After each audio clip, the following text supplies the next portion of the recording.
North Korea is holding its first parliamentary elections under the leadership of Kim Jong Un, giving outsiders a rare glimpse inside.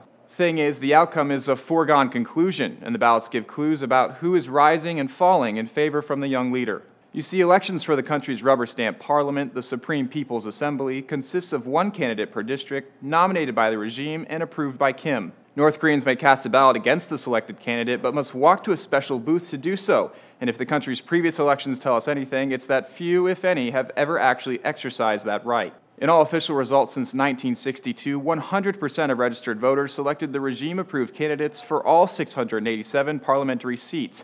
Since voting is mandated by law, that means theoretically all North Koreans approve the leadership, essentially making it the world's most popular government. While the elections don't necessarily indicate who is popular with the people, it does indicate who is in the good graces of Kim. Analysts say this election, the first since 2009 and the first under Kim Jong Un, marks the final transition of a power overhaul under the young leader. The New York Times explains since taking over as supreme ruler from his father in 2011, Kim has engineered a series of personnel changes and political purges among the elite, and a move that outside analysts said was aimed largely at eliminating potential challenges to his rule.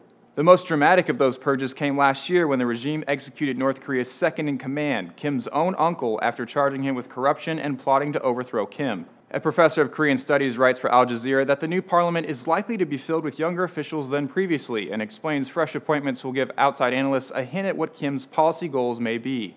If we see more industrial managers among the newly elected members, this is usually a sign that more attention is being given to economic growth. Conversely, if more military officers are elected, this would indicate a renewed emphasis on defense. The election ritual also serves as a de facto census, helping officials to identify those defected or missing.